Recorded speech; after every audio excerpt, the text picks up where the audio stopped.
Назад во студиото на Магазин сега следуваат минутите посветени за советите и темите за здравјето.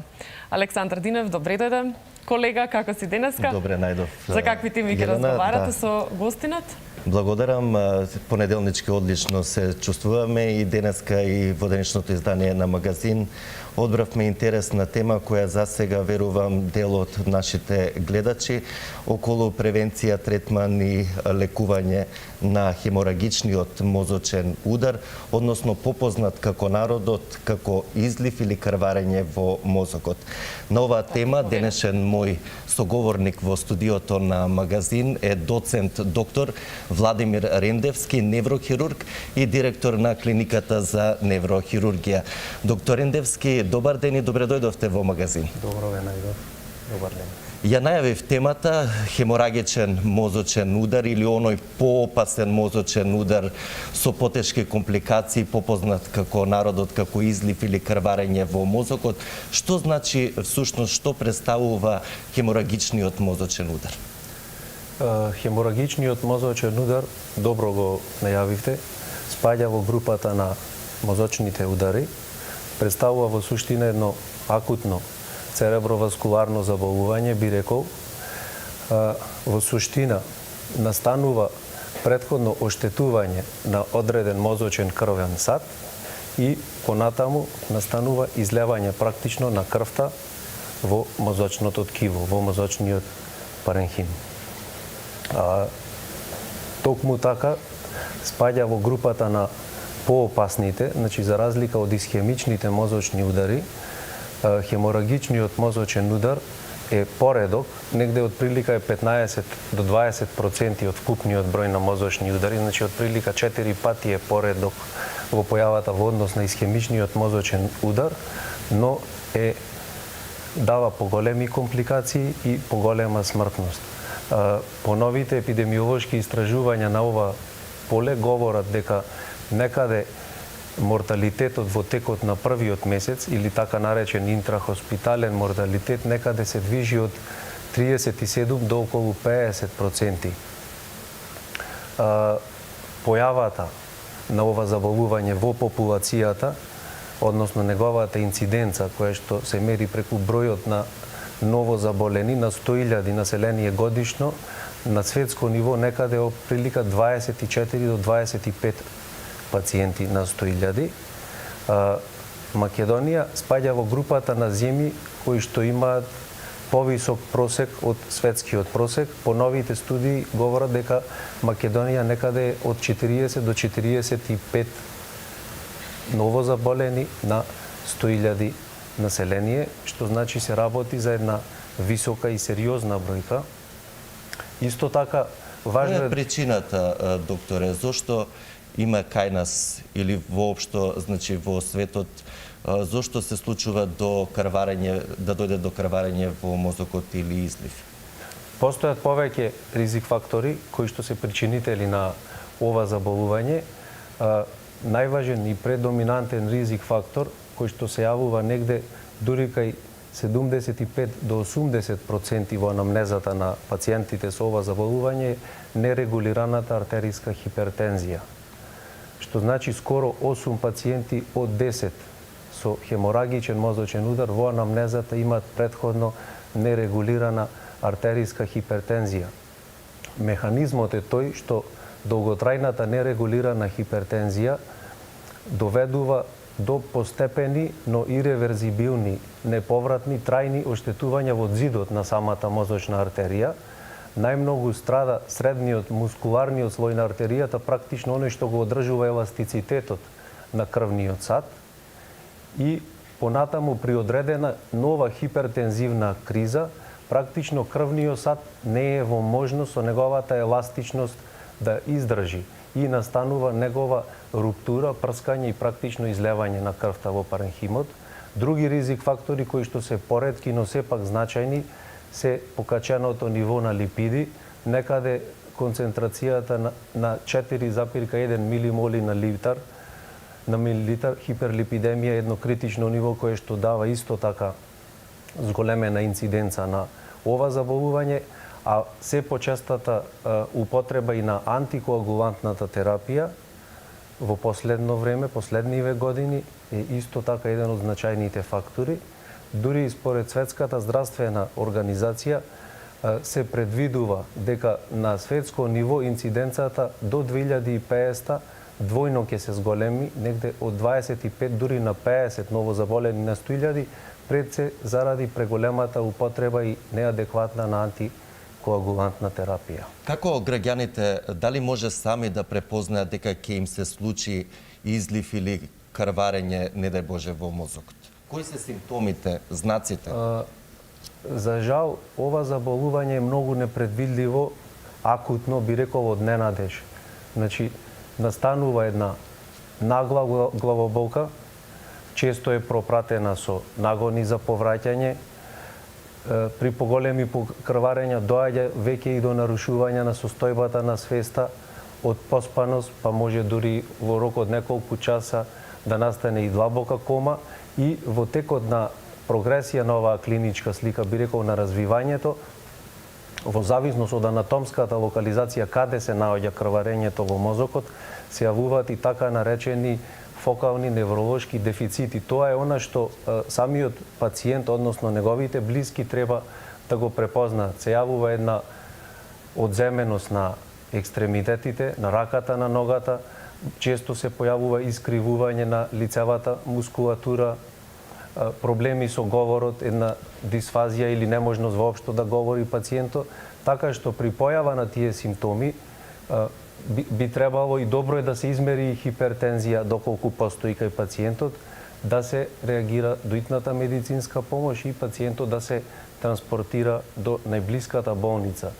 Во дијагнозата тука најчесто покрај невролошкиот преглед кој што е на прво место, доста суверена метода во дијагнозата е компјутеризираната томографија.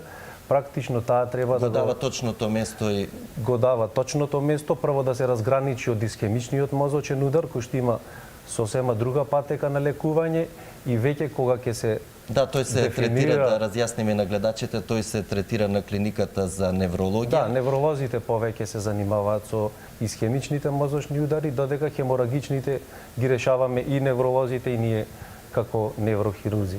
Така што навремената дијагноза е од исклучително значење за самиот исход, би рекол, на пациентот понатаму. И значење каква терапија и каков третман ќе се примени. Пред да одиме на третманот, да ги поканам нашите гледачи, доколку имаат прашање на темата околу хеморагичен мозочен удар или излив во мозокот, да се јават на нашиот добро познат телефон 02 3116 566 и да постават прашање до нашиот денешен соговорник и гостин во магазин, доцент доктор Владимир Рендевски, неврохирург и директор на истоимената клиника. Доктор Рендевски, стигнавме до третманот и до лекувањето. Како се третира изливот? Постојат два начини генерално на третирање на хеморагичните мозочни удари. Првиот начин е конзервативен или медикаментозен и вториот е оперативен третман, практично неврохируршкиот третман кој што го работиме ние на клиниката за неврохирургија. Во првиот дел, во конзервативниот третман, најпрво треба да се направи една кардиопулмонална, би ја нарекле оптимизација, односно и нормализирање на претходно нарушената артериска хипертензија, воспоставување на нормално дишење, воспоставување на нормален срцев ритам, регулирање на претходната хипертензија која е честа и третман на покачениот интракранијален притисок. Во таа насока се даваат хипертонични раствори, најчесто се користи 20% манитол во зависност од големината на крварењето, додека оперативното лекување опфаќа краниотомија, односно отворање на черепот, евакуација, отстранување на интрацеребралниот хематом и постојат и други начини на оперативно лекување, тоа се ендоскопска и катетерска аспирација, би рекол, на хематомот. Во поглед на третманот, значајно е да се спомене дека најчесто оние хематоми кои што имаат поголем волумен, имаат поголем компресивен ефект врз мозокот и клинички, каде што клиничката слика на пациентот брзо се влошува од самиот прием, па понатамо, најчесто одат кон оперативно лекување. Додека оние пациенти кои што би рекол имаат помал хематом, имаат една стабилна клиничка слика, може да има одредени невролошки дефицити, меѓутоа се стабилни со свеста, нема прогресивно влошување, добро е да одат со конзервативно лекување. Имаме гледач на линија, да го слушнеме неговото прашање, да дадеме предност на гледачот. Се надевам дека е околу темата. Добар ден, повелете. Ден. Поздрав до докторот. Видете, јас сум 65 години, пред 4 години имав исхемичен мозочен удар. Све беше во ред, мислам, се јавите на доктор веднаш тоа. Јас одам, зборам, се движам, али левата страна, левата нога, левата рака и целиот лев дел ми трне. Ми трне, а сега опасност постои, пред 6 месеци почна да ми се губи видот. И на левото око почна и на десното око.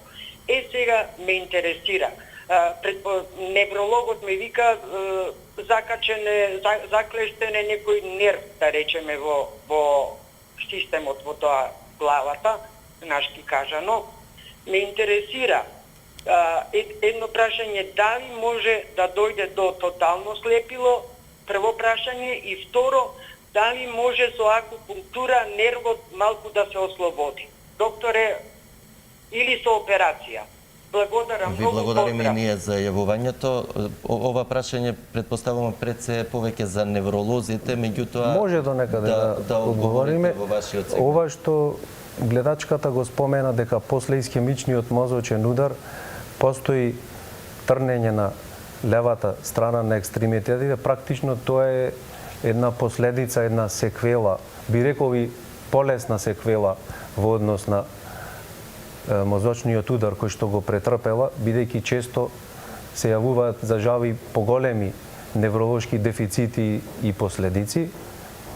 А ова што го спомена во врска со оштетувањето на видот, особено што кажува дека е на двете очи, може, но не мора, најверојатно и не е секвела од мозочниот удар, така што во секој случај треба да се направи еден детален, темелен преглед и од специјалист невролог, меѓутоа и од офталмолог, и понатамо во тој правец да се одвива нејзиниот третман и лекување. Секако и соодветна диагностика и соодветно снимање во консултација со специјалистот и со незиниот матичен лекар.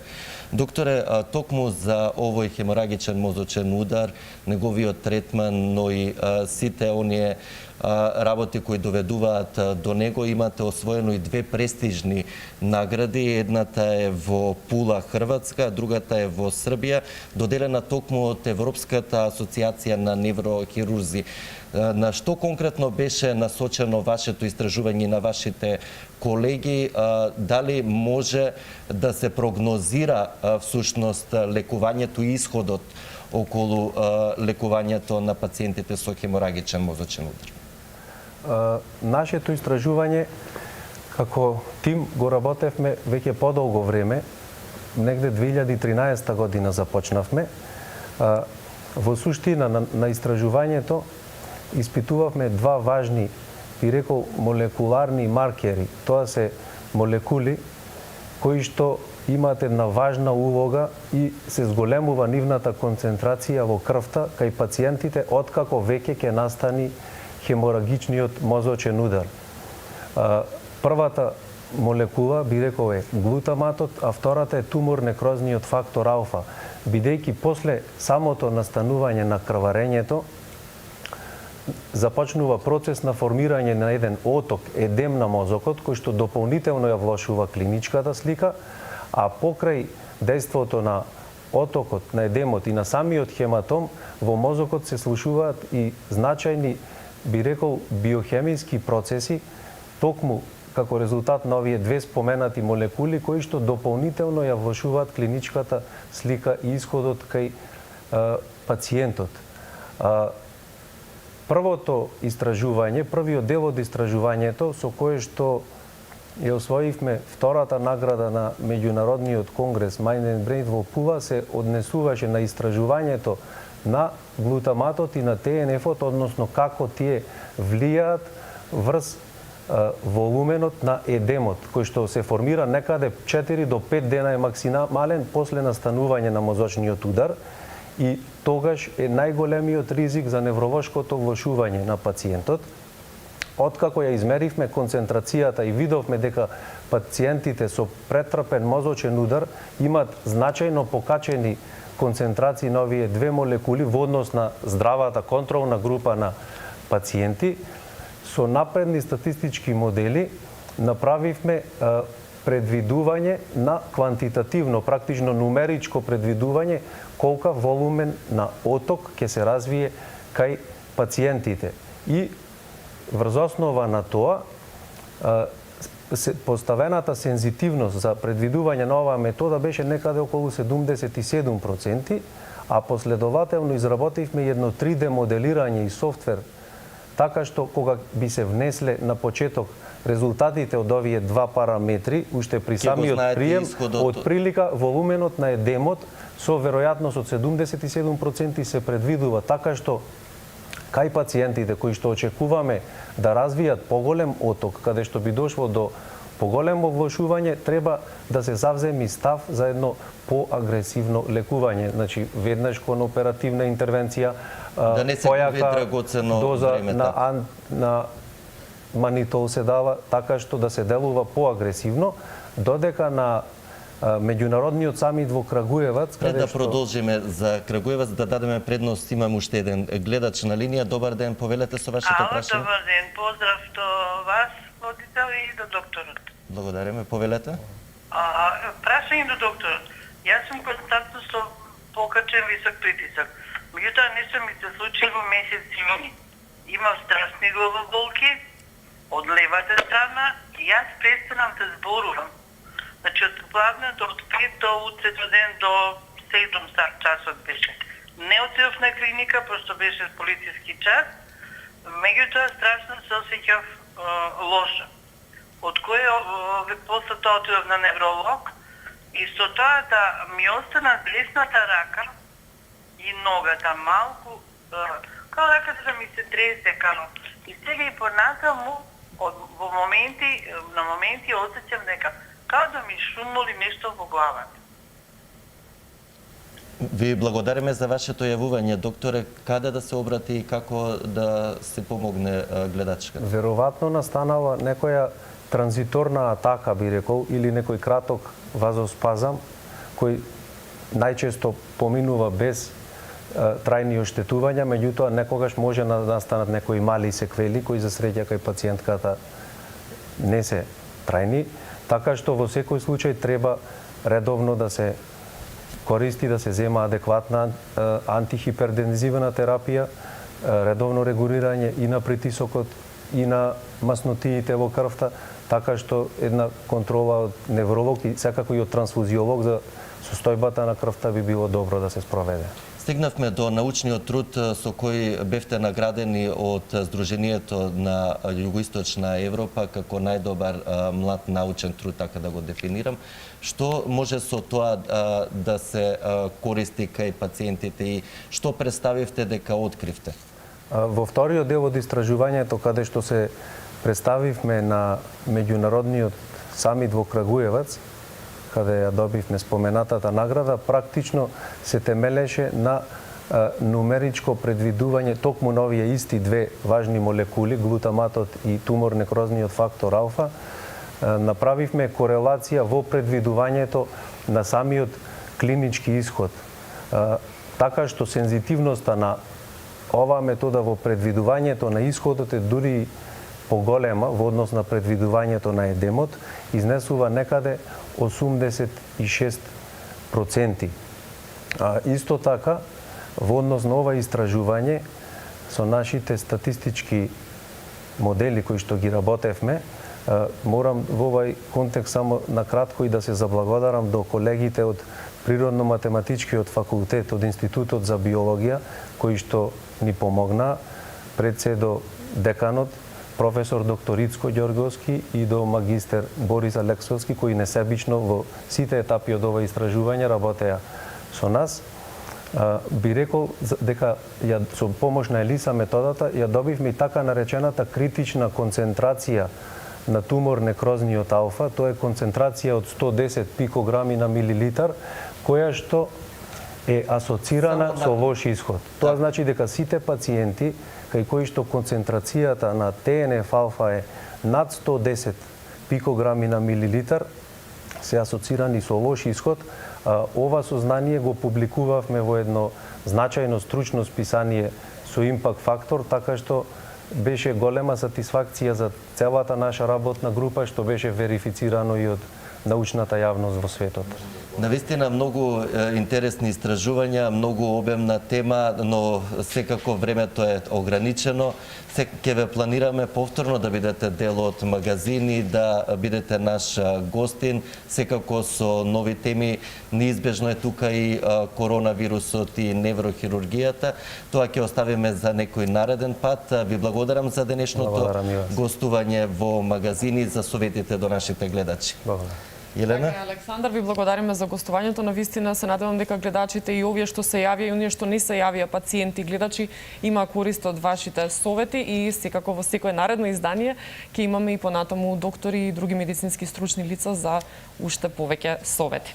Ви благодарам за вниманието, драги гледачи. Ние се гледаме повторно утре, како и секој работен ден, во 10 часот на телевизија Сител.